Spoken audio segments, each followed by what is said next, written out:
The tax filing deadline this year is Monday, April 15th, 2019.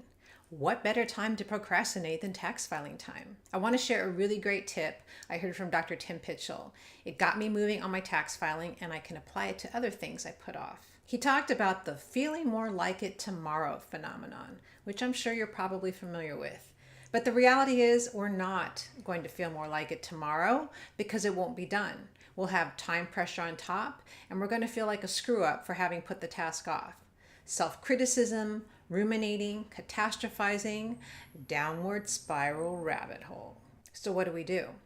He gave the example of having to write a letter of reference. He hates writing them, but he's a professor and has to write them all the time. He admits he doesn't feel like doing it and would rather play with his dogs. So he asks himself, what would be the smallest action I would take if I was going to write this letter? Well, I have to open up the email from my student to find out exactly what she needs in the letter. Oh, I can open up her email. He's made the action so small that the threshold for resistance is tiny.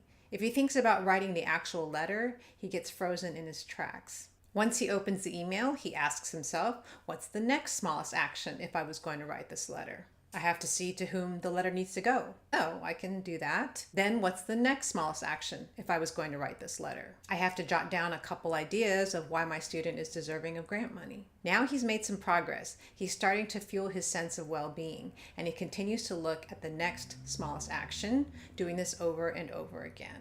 For me, getting started on a task is often my biggest challenge.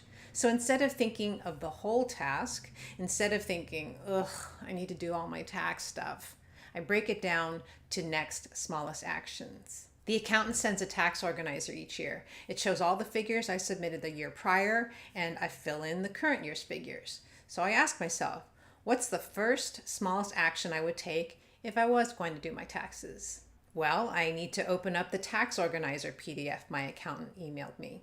I can do that. I open up the PDF.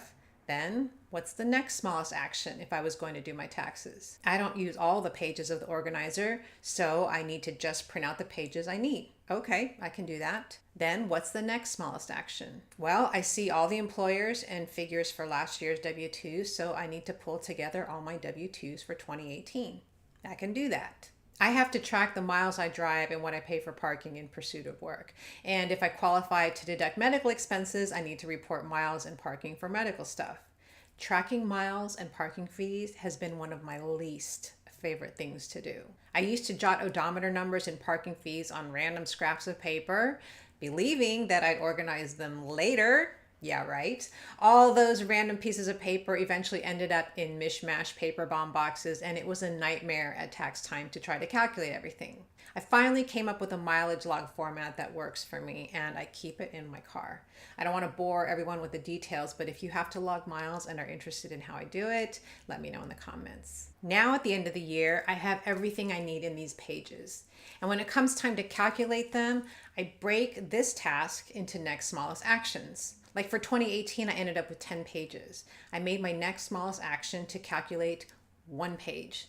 I can handle that. I'm not overwhelmed by how long it's going to take to calculate all 10 pages. And once I started, I actually ended up calculating several pages before taking a break. I've returned my completed organizer to the accountant, and it feels great to have that monkey off my back. So try asking yourself, what's the next smallest action, and see if it helps.